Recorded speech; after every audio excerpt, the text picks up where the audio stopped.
नमस्कार मंडळी, मी डॉक्टर अजय पवार, सारथी knowledge hub या आपल्या ऑनलाईन युट्यूब प्लॅटफॉर्मवर तुमचं सर्वांचं स्वागत करतो. मित्रांनो, सारथी नॉलेज हबच्या माध्यमातून आपण शासनाच्या विविध योजना तुमच्यापर्यंत पोहोचवण्याचं आतापर्यंत काम करत आलेलो आहो आणि इथून पुढेही करत राहणार. तर मित्रांनो, आजच्या या व्हिडिओमधून देखील आपण आज एक अतिशय चांगली योजना तुमच्यापर्यंत पोहोचवतोय, ज्याची खऱ्या अर्थानं समाजातील विद्यार्थ्यांना गरज आहे. आणि अशीच एक योजना शासनाने आणलेली आहे आणि ती योजना आपण आजच्या या व्हिडिओच्या माध्यमातून बघणार आहोत. व्हिडिओला सुरुवात करण्यापूर्वी जर आपण अजूनही सारथी नॉलेज हब या आपल्या युट्यूब चॅनलला जर सबस्क्राईब केलं जर नसेल तर लवकरात लवकर सबस्क्राईब करून घ्या. मित्रांनो, अधिक वेळ न दवडता आपण लगेचच व्हिडिओला सुरुवात करणार आहोत. आजचा जो व्हिडिओ जो आहे तो आहे टेट या परीक्षेवर आधारित. मित्रांनो, गेल्या 2 टेट मध्ये महाराष्ट्रातील हजारो जे तरुण जे आहेत ते शिक्षक म्हणून भरती झालेत.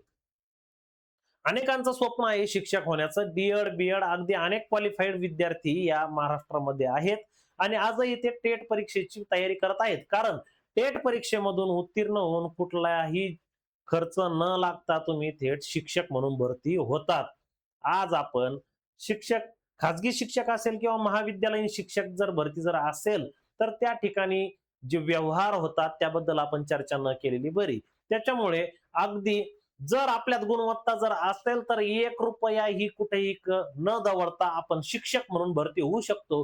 मात्र त्यासाठी हवंय आपल्याला जी टेट परीक्षा जी होते, TAIT टेट, या परीक्षेमध्ये आपण मेरिट मध्ये आलेलो असलो पाहिजे, तर आपल्याला जिल्हा परिषद मध्ये सुद्धा शिक्षक म्हणून भरती होण्यास योग्य वाव मिळतो. तर मित्रांनो, ही जी टेट परीक्षा आहे, ही टेट परीक्षा दिल्यानंतर आपण भरती होतो. म्हणून या टेट परीक्षेचं जे पूर्व प्रशिक्षण जे आहे ते आपल्याला अगदी मोफत मिळणार आहे. त्याच्यामुळे आपण आता याच्यासाठी काय कागदपत्र लागतात, काय नियम व अटी आहेत, हे जर आपल्याला जर जाणून घ्यायचं जर असेल तर व्हिडिओ शेवटपर्यंत नक्की पहा. तर मित्रांनो, शिक्षक अभियोग्यता व बुद्धिमत्ता चाचणी म्हणजे टेट ही जी आहे 2026-27 ची जी परीक्षा आहे तिचं पूर्व प्रशिक्षण आता सुरू होणार आहे.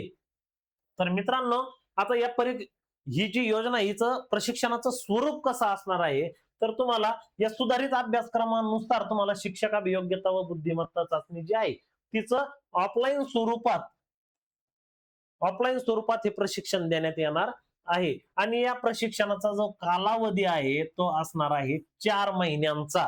4 महिने तुम्हाला हे ऑफलाईन प्रशिक्षण अगदी मोफत म्हणजे मोफत मिळणार आहे. त्यानंतर आता महत्वाचं म्हणजे याच्यासाठी तुमच्याकडे काय काय कागदपत्र पाहिजेत ती सुद्धा आहे. या ठिकाणी तुमचं आधार कार्ड, तुमचा कास्ट सर्टिफिकेट म्हणजे जातीचा दाखला, रहिवासी दाखला जो तहसीलचा असेल तोच. त्याच्यानंतर तुमचं नॉन क्रिमिलियर, तुम्हाला या योजनेचा लाभ घ्यायचा तर तुमचं 8 लाखाच्या आत उत्पन्न असणं आवश्यक आहे, म्हणून तुम्हाला नॉन क्रिमिलियरचा सुद्धा दाखला लागणार आहे. त्याच्यानंतर तुमचं जे बीएड असेल, डीएड असेल, काय जी तुमची जी डिग्री जी असेल शिक्षण क्षेत्रातली, तिचं तुम्हाला प्रमाणपत्र किंवा गुणपत्रिका या ठिकाणी जोडायची आहे. त्याच्यानंतर टीईटी व सीटीईटी उत्तीर्ण झाल्याचा तुमचा जो निकाल आहे किंवा गुणपत्रिका आहे ती सुद्धा तुम्हाला या ठिकाणी जोडायची. आता 9वी ते 12वी पर्यंत आवश्यकता नाही, परंतु 5वी ते 1ली ते 8वी पर्यंत तुम्हाला टीईटी किंवा सीटीईटी आता कंपल्सरी आहे. त्यानंतर जर तुम्ही दिव्यांग जर असाल तर त्याचं हँडिकॅप सर्टिफिकेट जोडायचंय आणि अनाथ जर असाल तर त्याचं सुद्धा प्रमाणपत्र तुम्हाला जोडायचं आहे. ही झाली कागदपत्र.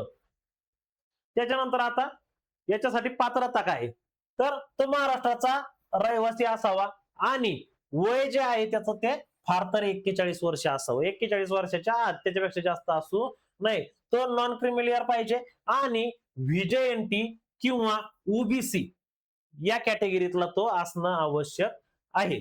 त्याच्यानंतर आता हे शासन निर्णयानुसार तो पात्र पाहिजे. आता ही जी टेट जी परीक्षा जी आहे, जेवढे अर्ज जर जास्त जर आले तर तुमच्यामध्ये एक परीक्षा होईल सीईटीची आणि त्याच्यातून मेरिटच्या आधारे तुमची निवड केल्या जाणार आहे आणि त्याची जी यादी वगैरे जी आहे ती संकेतस्थळावर जी आहे ती टाकण्यात येईल. त्यानंतर आता अटी व शर्ती काय, सगळ्यात महत्वाचं तुम्हाला फॉर्म कधी भरायचा आहे, तर तुम्हाला 10 जुलै 2026 ही शेवटची तारीख आहे तुम्हाला अर्ज करण्यासाठी. म्हणजे अजून 8 दिवस बाकी आहे, परंतु तोपर्यंत वाट न बघता साईट हँग होऊ शकते. त्याच्यामुळे आपण लवकरात लवकर हा अर्ज करून घ्यायचा आहे. त्याच्यानंतर पोस्ट किंवा ईमेलद्वारे तुमचा अर्ज स्वीकारला जाणार नाही. आता जाहिरात रद्द करायची, तिला मुदत वाढ द्यायची, काय करायचं ते सगळे अधिकार संस्थेकडे असणार आहे. त्याच्यानंतर त्यांनी आता ज्या दिवशी संस्थेत प्रशिक्षणाला रुजू होतील, तुम्ही जर निवड जर झाली तुमची, त्या दिनांकापासून महाज्योतीच्या धोरणानुसार विद्यावेतन लागू, म्हणजे तुम्हाला यासाठी शिष्यवृत्ती सुद्धा मिळणार आहे. म्हणजे टेटचं प्रशिक्षण तर तुम्हाला मोफत आहेच, परंतु तुमचा राहण्याचा जेवण्याचा खर्च त्या प्रशिक्षणाच्या ठिकाणचा भागावा म्हणून शासन तुम्हाला शिष्यवृत्ती सुद्धा म्हणजे विद्यावेतन देणार आहे. तर ते कधी देतील? जर तुम्ही एकूण प्रशिक्षणापैकी 75% जर तुमची उपस्थिती जर तिथं असेल तरच हे मिळणार आहे. त्याच्यानंतर जर तुम्ही काही चुकीची माहिती वगैरे काही जर दिली तर तुमचा जो प्रवेश आहे तो रद्द होऊ शकतो. शिवाय विद्यार्थ्यांना त्याचं जे आधार संलग्नित बँक अकाउंट जे आहे त्याची पासबुकची झेरॉक्स तिथं जमा करायची, कारण त्याचं विद्यावेतन जे आहे ते तुमच्या त्या अकाउंटवर जमा होणार आहे. आणि फॉर्म भरताना वगैरे काही जर अडचण जर आली तर त्यांनी इथं कॉल सेंटरचा नंबर दिलेला आहे 0712 2870 120 दाबा किंवा 121 या नंबरवर संपर्क करायचा. काय अडचण जर आली तर ती त्यांना सांगायची. त्याच्यानंतर आता याच्यात कॅटेगरी वाईज सुद्धा तुमची विद्यार्थ्यांची निवड होणार आहे. म्हणजे याच्यामध्ये ओबीसी मध्ये विजय एनटी आहेत, तर त्याच्यामध्ये ओबीसीला 59%, विजयाला 10%, एनटीबी ला 8, एनटीसी ला 11, एनटीडी ला 6 आणि एसबीसी ला 6% अशा जागा राखीव राहील. त्याच्यानंतर महिलांसाठी जो प्रवर्ग असेल याच्यापैकी 30% ज्या जागा आहे त्या महिलांसाठी राहतील, 5% जे आहे ते दिव्यांगासाठी राहतील अपंग, आणि 1% जे आहे त्या अनाथांसाठी आरक्षित असणार आहे.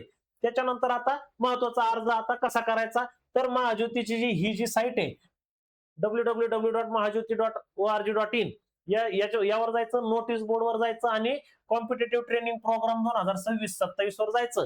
त्याच्यात बघायचं टेट एक्झाम साठी अर्ज कुठं चालू आहे त्याच्यावर क्लिक करायचं आणि तिथं ऑनलाईन रजिस्ट्रेशन जे आहे त्याच्यावर क्लिक करायचं आणि तुमचा अर्ज व्यवस्थित भरायचा.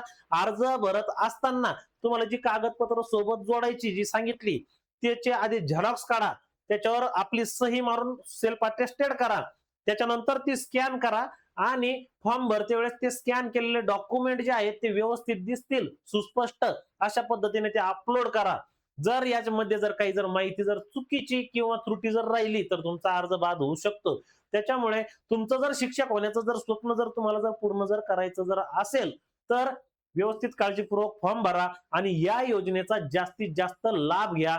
जर आपल्याला जर लाभ जर घ्यायचा जर नसेल तर आपले मित्र नातेवाईक शेजारी पाजारी कोणी जर डीएड बीएड जर झालेले जर असतील तर त्यांच्यापर्यंत हा व्हिडिओ नक्की पोहोचवा. मित्रांनो, व्हिडिओ कसा वाटला हे कमेंट करून नक्की सांगा आणि आपल्या सर्व नातेवाईक आपल्या मित्रांपर्यंत हा व्हिडिओ नक्की पोहोचवा. धन्यवाद.